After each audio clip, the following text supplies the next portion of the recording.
Hello everyone. So now we will start with cockroach. एकदम से जो एनसीईआरटी में दिया है उसको सिंपल वे में समझेंगे कॉकरोच। अगर आपको वीडियो पसंद आए तो लाइक कीजिए एंड सब्सक्राइब कीजिए,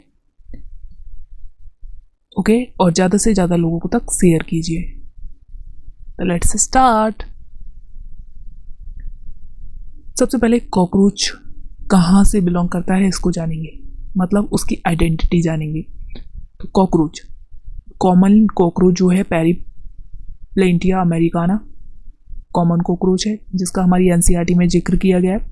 अब सबसे पहले जानते हैं ये कॉकरोच आया किधर से। तो कॉकरोच की क्लास होती है इंसेक्टा, फाइलम अर्थोपोडा, साइज इसका होता है इंचेस टू 3 इंच, और आपकी एनसीईआरटी में गिवन है कि 6.6 से लेकर 7.6 सेंटीमीटर इसकी साइज होगी। नाउ इसकी बॉडी का कलर कैसा होता है, ब्राउन एंड ब्लैक कलर होगा, और कभी कभी जो ट्रॉपिकल रीजन में कॉकरोच पाए जाते हैं उनका कलर येलो, रेड, ग्रीन भी हो सकता है। ठीक है, तो नॉर्मली जो हम पेरिप्लेंटिया अमेरिकाना देखते हैं वो ब्राउन ब्लैक कलर का होता है, ओके, जो घरों में पाया जाता है। नेक्स्ट, नेचर किस तरह का होता है, तो ये नॉक्टर्नल होते हैं एंड ओमनीवोरस होते हैं। याद रखना है ये कैसे होते हैं, ओमनीवोरस होते हैं। कहाँ रहते हैं, डैम्प प्लेसेस पर रहते हैं थ्रू आउट द वर्ल्ड, कहीं पर भी चले जाओ मिल जाएंगे ये।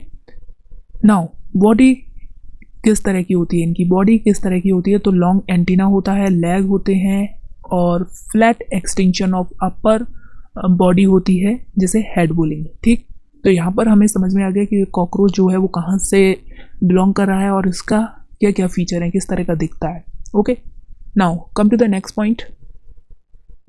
अब देखो, बॉडी जो होती है कवर्ड होती है थिन काइटिनियस एक्सोस्केलेटन। तो इसका एक्सोस्केलेटन कैसा होता है, काइटिनियस होता है। याद रखना है कैसा होता है, काइटिनियस होता है। अब जो काइटिनियस एक्सोस्केलेटन होता है उसमें हार्ड प्लेट्स पाई जाती हैं। उन हार्ड प्लेट्स को क्या बोला जाता है, स्क्लेराइट। ठीक है, समझ गए ना, यहाँ तक समझ में आ गया। इन्हें क्या बोलते हैं, स्क्लेराइट्स बोलते हैं। अब इसमें डोर्सल साइड होगी, एक वेंट्रल साइड होगी। तो डोर्सल साइड पर जो प्रेजेंट होंगे उन्हें हम क्या बोलेंगे, टर्गेट्स, एंड स्टर्नाइट्स जो होंगे वो वेंट्रल साइड में मिलेंगे। याद कैसे रखोगे, डी पहले आता है, वी बाद में, डोर्सल वेंट्रल, फिर एस और टी का उल्टा कर दो। ठीक है, एस और टी का उल्टा कर दो, जो यहाँ पहले आ रहा था यहाँ बाद में आएगा, तो टर्गाइट्स और स्टर्नाइट, ऐसे याद रखोगे। ठीक है, याद करने का भी तरीका बता दिया। आगे चलें, जो स्क्लेराइट्स होती हैं उनकी प्लेट्स जो होती हैं वो जॉइंट होती हैं बाय थिन। यहाँ पर ये आपको याद रखना है कि ये थिन होती है एंड फ्लेक्सिबल मेम्ब्रेन होती है, उसे क्या बोलते हैं, आर्थ्रोडियल मेम्ब्रेन। तो ये जो स्क्लेराइट्स हैं वो किससे जॉइंट्स होंगे, एक दूसरे से, थिन फ्लेक्सिबल मेम्ब्रेन जिसे बोलते हैं आर्थ्रोइडल मेम्ब्रेन। ठीक है, यहाँ तक सभी को क्लियर हो गया। आगे चलें। नाउ कॉकरोच, कॉकरोच को हमने डिवाइड किया 3 पार्ट्स में। उसका एक हेड, दूसरा thorax and abdomen. Head, thorax, abdomen. ठीक है, अब 1 बाय 1 सबके बारे में देखेंगे। सबसे पहले हम हेड के बारे में जानते हैं। तो हेड कैसा होता है, ट्रायंगुलर होता है, और इसको हम क्या बोलते हैं, हाइपोगोनाइथस। ठीक है, 90 डिग्री पर पाया जाता है। Anteriorly at 90 degree to longitudinal body axis, उसकी बॉडी की एक्सिस जो होगी उसके लॉन्गिट्यूडनल पाई जाएगी। ठीक है, यहाँ तक क्लियर है। Bear a pair of compound eyes, तो जो कॉकरोच है उसके अंदर कैसी आइज पाई जाती हैं, कंपाउंड आइज होती हैं। इसके बारे में हम बाद में भी बात कर लेंगे। ठीक, अब formed by the fusion of 6 segment, कितने सेगमेंट से फ्यूजन से बनेगा, ये 6 सेगमेंट से बनेगा। समझ गए। अब इनके अंदर जो होता है एंटीना पाया जाता है, जो अराइज होता है एक मेम्ब्रेनस सॉकेट से। कहाँ से अराइज होता है एंटीना, पूछ ले तो आपको बताना है, मेम्ब्रेनस सॉकेट से। Antenna have the sensory receptor, antenna के ऊपर सेंसरी रिसेप्टर्स होंगे जो मॉनिटरिंग करेंगे बाहरी वातावरण को, बाहर क्या चल रहा है उस चीज़ को मॉनिटर करने के लिए क्या पाया जाएगा, एंटीना पाया जाएगा। एंटीरियर एंड ऑफ हेड, उसका जो हेड है उसके एंटीरियर एंड में biting and chewing type of mouth part. ठीक है, वाइटिंग एंड च्यूइंग टाइप किस तरह का होगा, वाइटिंग एंड च्यूइंग टाइप। ठीक है, now come to the next point, mouth parts. Mouth के क्या क्या पार्ट्स हैं उसके बारे में देखेंगे। सबसे पहले labrum, labium, maxilla, mandible and hypopharynx. ठीक है, अब देखो, जो लेबरम होता है वो अपर लिप होता है, लेबरम होता है वो क्या होता है, अपर लिप होता है। लेवियम होता है वो लोअर लिप होता है। ठीक है। लेबियम होता है वो लोअर लिप होता है, याद रखोगे। फिर मैग्जिला भी एक पेयर पाया जाता है, मैंडिबल भी एक पेयर पाया जाएगा। और जो हाइपोफेरिंग्स होता है उसे क्या बोलते हैं, टंग। टंग ऑफ कॉकरोच क्या बोला जाएगा, हाइपोफेरिंग्स। ओके, नाउ अब हमारा हेड क्लियर हो गया। हेड में हमने जो माउथ वगैरह पार्ट थे वो भी क्लियर हो गए। अब हम पढ़ते हैं थोरेक्स के बारे में। थोरेक्स क्या है, इसे 3 पार्ट में डिवाइड किया गया, prothorax, mesothorax, metathorax. Prothorax, mesothorax, metathorax. अब देखो, कोई सा भी थोरेक्स हो, तीनों जो हैं उनके अंदर लेग्स 2 प्रेजेंट होंगी। दोनों मतलब तीनों में क्या होंगे, 2 लेग्स प्रेजेंट होंगे। अब विंग की बात करें तो प्रोथोरेक्स जो है उसके अंदर कोई भी विंग प्रेजेंट नहीं होगा, लेकिन जो मीजोथोरेक्स है उसके अंदर 4 विंग्स होंगे, और जो मेटा है उसके अंदर हाइंड विंग्स होंगे। तो मीजो मिडल में आ रहा है तो यहाँ पर फर्स्ट पहले आ गया तो 4 विंग आ जाएंगे, ऐसे याद रखो। मेटा बाद में आ रहा है मतलब हाइंड लिम्ब बाद में आएंगे, हाइंड पीछे वाले लिम्स होंगे, विंग्स, ठीक है, विंग्स होंगे। अब जो 4 विंग्स है टैगमिना, इसे टैगमिना बोल देंगे। अब ये होता कैसा है इसके बारे में देख लेते हैं। तो जो 4 विंग्स होता है वो ओपेक डार्क होता है, लेजरी होता है, कवर करता है हाइंड लिम्ब जब रेस्ट में होता है। कॉकरोच कैसे हो, रेस्ट में हो तो ये क्या करेगा, हाइंड लिम्ब को कवर करेगा। तो इसकी फंक्शनिंग आ गई। तो इस तरह का स्टेटमेंट लिखा आ सकता है और आपसे पूछा जाएगा कौन से विंग की करेक्टरिस्टिक है, तो बता दोगे। ठीक, आगे चलते हैं। फिर यहाँ पर हाइंड लिम्स जो होते हैं ट्रांसपेरेंट होते हैं, मेम्ब्रेनस होते हैं, और ये फ्लाइट में यूज़ होते हैं। ठीक है, तो यहाँ तक क्लियर है, फॉर लिम्ब, हाइंड लिम्ब। आगे बढ़ जाते हैं। नाउ अब थर्ड पार्ट एब्डोमेन में टोटल 10 सेगमेंट्स पाए जाते हैं, चाहे वो मेल हो या फीमेल हो। फिर दूसरी बात, एनल सर्काई मेल और फीमेल दोनों में पाई जाएगी, 10 सेगमेंट दोनों में पाए जाएंगे। लेकिन जो एनल स्टाइल होती है वो मेल में, ऐसे याद कर दो, स्टाइल मेल मारते हैं, ठीक है, मेल को डोमिनेट करा दो। अब नाउ हम बात कर लेते हैं फीमेल के बारे में। ठीक है, फीमेल के बारे में बात कर लेते हैं। तो जो स्टर्ना होगा उसमें 7th plus 8th plus 9th ये मिलकर क्या बनाएंगे, ब्रूड या फिर जेनाइटल पाउच बनाएंगे। वहीं जो फीमेल का जो 7th स्टर्ना होगा उसे का शेप कैसा होगा, बोट शेप। वो कैसा होता है, बोट शेप होता है। ठीक है, यहाँ तक क्लियर हो गया। आगे बढ़ जाते हैं। अब यहाँ तक मॉर्फोलॉजी थी। अब एनाटॉमी, इसकी एनाटॉमी मतलब जो है इंटरनल स्ट्रक्चर कैसी है उसके बारे में देखेंगे। ठीक है, इंटरनल स्ट्रक्चर इसकी कैसी है इसके बारे में देखेंगे।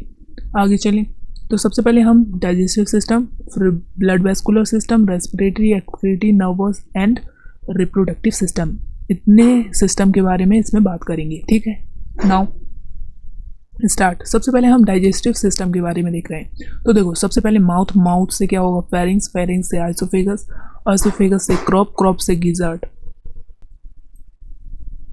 तो सबसे पहले माउथ से क्या होगा, फेरिंग्स से ऑइसोफेगस से जाएगा क्रॉप के बाद गिजार्ड के बाद यहाँ पर क्या होगा, एक तरह की सीकी मिलेंगी। ओके, यहाँ पर सीकी मिलेंगी, फिर उससे जाएगा मिजेंट्रॉन, फिर मिजेंट्रॉन से फिर यहाँ पर आपको एक्सक्रीटरी स्ट्रक्चर मिलेंगी। उसके बाद इलियम से कोलन से रेक्टम। मतलब ह्यूमन की तरह ही है लगभग, लेकिन यहाँ पर कुछ 1-2 चीज़ें एक्स्ट्रा आ जाती हैं। ठीक है, अब देखो यहाँ से यहाँ तक क्या बोला जाएगा, इसे फॉरगट। मिजेंट्रॉन को क्या बोला जाता है, मिडगट बोला जाता है, और इलियम, कोलन एंड रेक्टम को भी क्या बोला जाएगा, हाइंडगट। ठीक है, तो तीनों के फॉर्मेट याद हो गए ये। अब देखिए, डाइजेस्टिव सिस्टम में जो गिजार्ड है और मिजेंट्रॉन मतलब मिडगट से पहले एक स्ट्रक्चर पाई जाएगी। ठीक है, इस तरह से स्ट्रक्चर का नाम होता है हेपेटिक सीकी, या फिर इन्हीं को हम गैस्ट्रिक सीकी बोलेंगे। ओके, इन्हीं को क्या हम बोलेंगे, गैस्ट्रिक सीकी या हेपेटिक सीकी बोलेंगे। ये रिंग्स में होती है, रिंग के फॉर्म में होती हैं, 6 to 8 ट्यूब्यूल्स होती हैं। ठीक है, समझ में आ गया। वहीं मिजेंट्रॉन के बाद मतलब मिडगट के पहले और एक मिडगट के बाद क्या आएगा, मेल्पिजियन ट्यूब्यूल्स। मेल्पिजियन ट्यूब्यूल का नंबर होता है 100 से 150। ये येलो कलर की होती हैं एंड थिन होती हैं, याद हो गया सबको, येलो कलर की होती हैं, थिन होती हैं। अब यहाँ पर इनका फंक्शन आता है कि क्रॉप का फंक्शन क्या है, गिजार्ड का। तो क्रॉप का फंक्शन होता है स्टोरेज। ठीक है, स्टोरेज ऑफ फूड का स्टोरेज करेगी। और गिजार्ड क्या होगा, क्या करेगी, ग्राइंडिंग में, ठीक है, ग्राइंडिंग में हेल्प करेगा। मिजेंट्रोन जो होता है इसे मिडगट बोलते हैं, यहाँ तक क्लियर है। बाद में जब फूड आएगा और इस तरह से एनएस के थ्रू बाहर एक्सक्रीट आउट हो जाएगा। वहीं एक्सक्रीशन किसके थ्रू होता है, मैल्पिजियन ट्यूब्यूल्स, ठीक है, तो याद करना है एक्सक्रीशन किसके थ्रू होता है, मैल्पिजियन ट्यूब्यूल्स से होता है। ओके, तो यहाँ पर 1 2 3 4 के फंक्शन पूछे जाते हैं। आगे चलें। नाउ सेकंड हमने बोला था ब्लड वेस्कुलर सिस्टम, तो इसमें कैसा होता है, ओपन टाइप होता है, इंसेक्टा ओपन टाइप का होगा, ठीक है। एंड ब्लड जो होती हैं वेसल्स वो पुअरली डेवलप्ड होती हैं। ब्लड वेसल्स ओपन होती हैं हीमोसील के अंदर, मतलब इस तरह से पूरा बॉडी होगा, उसमें विसरल ऑर्गन जो होंगे इस तरह से उन्हीं में डूबे होंगे। ओके, सारे विसरल ऑर्गन डूबे होंगे, बात कर रहे होंगे उसमें। नाउ ब्लड जो होता है जिसे हीमोलिम्फ बोल देते हैं, वो कैसा होता है, कलरलेस प्लाज्मा होता है एंड हीमोसाइट्स होते हैं ब्लड के अंदर, ठीक है। तो यहाँ पर ब्लड का कॉम्पोजिशन समझ में आ गया। अब कॉकरोच का हार्ट कैसा होता है, इलोंगेटेड मस्कुलर ट्यूब्स की फॉर्म में होता है। इस तरह से कॉकरोच है तो इस तरह से यहाँ पर इलोंगेटेड ट्यूब्स की फॉर्म में होगा। पोजीशन कहाँ होती है, mid dorsal line of thorax and abdomen की मिड डॉर्सल लाइन, याद रखना है। डिफ्रेंशिएट होता है इनटू 13 चैम्बर, कितने चैम्बर होते हैं कॉकरोच के हार्ट में, 13 चैम्बर होते हैं। ऑस्ट्रिया, ठीक है, ऑस्ट्रिया यहाँ से जब इस तरह से निकलेगा तो यहाँ पर एक माइन्यूट पोर होंगे, उन्हें क्या बोलेंगे, ऑस्टिया बोलेंगे। आगे चलें, समझ में आ गया होगा यहाँ तक। नाउ नेक्स्ट रेस्पिरेटरी सिस्टम कैसे होता है, देखो ऐसा समझो तुम्हारा जो नोस्ट्रल है, आउटर नोस्ट्रल है, उसको हम स्पाइरिकल्स बोल दे रहे हैं। वहीं नेक्स्ट आपका ट्रैकिया मिलेगा तो इसके पास भी ट्रैकिया होगा। फिर यहाँ पर तुम्हारी ब्रोंक्यूल्स होते हैं, उसी तरह से इनके अंदर क्या होंगे, ट्रैक्यूल्स, ठीक है, ट्रैक्यूल्स होंगे, ऐसा समझ लो। और इनके अंदर ये लास्ट होगा ट्रैक्यूल्स। यहीं पर क्या होगा, एक्सचेंज होगा गैसेस का, किससे होगा, डिफ्यूजन के थ्रू होगा। फिर जो स्पार्कल्स होते हैं वो कितने नंबर में होते हैं, 10 पेयर होते हैं, स्मॉल होल की फॉर्म में होता है, सही है, हमें दिख भी रहा है, याद भी हो जाएगा। और होता कहाँ है, लेटरल साइड ऑफ बॉडी, जो कॉकरोच की बॉडी है उसकी लेटरल साइड पर, इस तरह से अगर बॉडी है तो यहाँ लेटरल साइड पर मिलेगा। Okay, now next excretory system. अगला सिस्टम कौन सा है, एक्सक्रीटरी सिस्टम। तो एक्सक्रीशन किससे होता है, मैल्पिजियन ट्यूब्यूल से होता है। 100 to 150 जो है नंबर्स में होती हैं ये ट्यूब्यूल्स, थिन होती हैं, और इन ट्यूब्यूल्स में क्या होंगी, ग्लैंडुलर एंड सीलेटेड सेल पाई जाएंगी। ओके, नाउ कॉकरोच जो होता है इंसेक्ट है तो क्या करेगा, यूरिक एसिड सिक्रीट करेगा, और जो यूरिक एसिड सिक्रीट करते हैं उन्हें क्या बोलेंगे, यूरिकोटैलिक, ठीक है। अब एक्सक्रीशन का काम मैल्पिजियन ट्यूब्यूल्स के अलावा कौन कौन करता है, मैल्पिजियन ट्यूब्यूल के अलावा कौन कौन करता है, तो फैट बॉडीज हो गई, नेफ्रोसाइट्स हो गई, यूरिकोस ग्लैंड हो गई, ठीक है, इनका काम भी क्या होता है, एक्सक्रीशन कराना, ठीक। नाउ नर्वस सिस्टम, ये किससे बना होता है, तो गैंग्लिया से मिलकर बना होता है। थॉरैक्स में 3 पाए जाएंगे, एब्डोमेन में 6 पाए जाएंगे। नाउ नर्वस सिस्टम जो है वो लिटिल होता है हेड रीजन में, और मेनली पाया जाता है वेंट्रल बॉडी सरफेस पर, ठीक है। तो याद रखना है, तभी तो बोला जाता है कि कॉकरोच को अगर हम हेड काट दें तब भी वो 1 वीक तक जो है, 1 वीक तक क्या है, जिंदा रह सकता है, क्योंकि वहाँ पर जो उसका नर्वस सिस्टम है वो बहुत लिटिल है, बहुत कम अमाउंट में पाया जाएगा, ठीक है, इसलिए वो जिंदा रहेगा। Now brain supra oesophageal ganglion को रिप्रेजेंट करता है। Sensory organ, antenna, eye, anal cerci, लेवियल पल्प एंड मैक्सिलरी पल्प्स, ये क्या होंगे, ये सेंसरी ऑर्गन का काम करेंगे। एंटीना हमने पहले भी पढ़ा है, ठीक है, सेंसरी ऑर्गन होते हैं उस पर। नाउ यहाँ पर कंपाउंड आई के बारे में बात कर लेते हैं। तो 2000 हेक्सागोनल ओमेटेडिया होते हैं, आई को रिप्रेजेंट करेंगे। ये रिसीव करते हैं बहुत सारी इमेजेस, ठीक है, डिफरेंट इमेजेस को ये क्या करेंगे, रिसीव करेंगे। इस तरह के विजन को मोज़ेक विजन बोलते हैं। तो कॉकरोच में होता है मोज़ेक विजन। अब इस विजन की खास बात क्या है, इस विजन की खास बात है मोर सेंसिटिविटी हाई है बट रेजोल्यूशन बहुत कम है। मतलब क्या होगा, इमेजेस आपने देखी होंगी अपने फ़ोन में, रेजोल्यूशन उसका होता है, जितना ज़्यादा रेजोल्यूशन उतनी ही ज़्यादा अच्छी इमेज लगती है, ठीक है। तो याद रखना है, सेंसिटिविटी तो ज़्यादा होती है लेकिन रेजोल्यूशन कम होता है, तो इसी को क्या बोलेंगे, नॉक्टर्नल विजन, ठीक है, इसी को क्या बोलेंगे, नॉक्टर्नल। तो कॉकरोच कैसे होते हैं, नॉक्टर्नल होते हैं। नाउ हम लास्ट रिप्रोडक्टिव सिस्टम की बात करेंगे तो रिप्रोडक्टिव सिस्टम में मेल रिप्रोडक्टिव सिस्टम होगा एंड फीमेल रिप्रोडक्टिव सिस्टम होगा। सबसे पहले मेल की बात कर लेते हैं। तो देखिए सबसे पहले मेल की रिप्रोडक्टिव सिस्टम में क्या होंगे, टेस्टिस से वास्ट डिफरेंस होगी, जिस तरह से ह्यूमंस में होता है उसी तरह से ये समझ लो। फिर सेमिनल वेसिकल्स होंगी, फिर ejaculatory duct and after that क्या होगा, मेल ग्वानोफोर। अब जो टेस्टिस होंगी एक पेयर होगी, याद रखनी है, किधर होगी, लेटरल साइड पर होगी, 4 to 6 एब्डोमेन, ठीक है, 4 to 6 सेगमेंट पर मिलेगी। जो वास्ट डिफरेंस होगी एक होगी और कैसी होगी, थिन होगी, ठीक है। तो ये छोटे छोटे पॉइंट्स हैं, याद रखने हैं। वहीं सेमिनल वेसिकल का काम क्या होता है, स्टोरेज ऑफ द स्पर्म को स्टोर करके रखेगी। नेक्स्ट मशरूम ग्लैंड्स, इसके बारे में बहुत ज़्यादा कन्फ्यूजन हो जाता है, लेकिन अब तुम याद रखो। कैसे याद रखोगे कि मशरूम ग्लैंड जो है वो 6 to 7 एब्डोमेन सेगमेंट में मिलेंगी और ये इन्हें क्या बोलेंगे, एक्सेसरी रिप्रोडक्टिव ग्लैंड। तो मशरूम ग्लैंड क्या है, एक्सेसरी रिप्रोडक्टिव ग्लैंड है और मिलेगी कहाँ, 6 to 7 एब्डोमेनल सेगमेंट पर। तो नेक्स्ट पॉइंट है मेल ग्वानोपोफाइसिस, या फिर इसे क्या बोल सकते हैं, फेलोमियर, ठीक है। दोनों ही एक ही के नाम है, कुछ भी याद रखो। अब ये रिप्रेजेंट क्या करते हैं, एक्सटर्नल जेनेटेलिया मेल के अंदर, और ये होते कैसे, काइटिनियस तो होते हैं, साथ में ये याद रखना है कि असिमेट्रिकल स्ट्रक्चर है, और सराउंड करते हैं ग्वानोफोर। पीछे हमने जो देखा था ग्वानोफोर, यहाँ पर ये मेल ग्वानोफोर इसको क्या करते हैं, सराउंड करती हैं ये स्ट्रक्चर फेलोमियर, ठीक है। अब देखिए, अब इसमें जो है स्पर्म का ट्रांसपोर्ट किस तरह से होगा, तो स्पर्म सबसे पहले स्टोर होंगे सेमिनल वेसिकल में, फिर जो होंगे एक साथ ग्लू हो जाएंगे in the form of bundle, इस तरह से बंडल्स बना लेंगे स्पर्म, तो उसे बोलेंगे स्पर्मेटोफोर,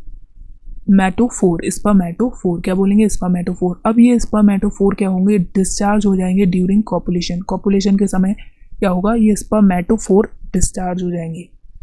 अब फीमेल रिप्रोडक्टिव ट्रैक को देखेंगे तो यहाँ पर 2 लार्ज ओवरीज होती हैं, पाई कहाँ जाती हैं, 2nd to 6th abdominal segment पर पाई जाएंगी और कैसी होंगी, लोकेटेड होंगी लेटरली। अब देखो इस डायग्राम से समझो, सबसे पहले ये देखो, आपको ये 2 ओवरी दिख रही हैं, ओवरी के अंदर 8 ओवेरियोल्स होते हैं या ओवेरियन ट्यूब्यूल्स होती हैं, इस तरह से। ये रही ओविडक्ट यहाँ पर, और यहाँ पर स्पर्मेथीका, ठीक है। तो फीमेल में याद रखना है ये स्पर्मेथीका है, और वहाँ पर मेल के अंदर क्या बनना था,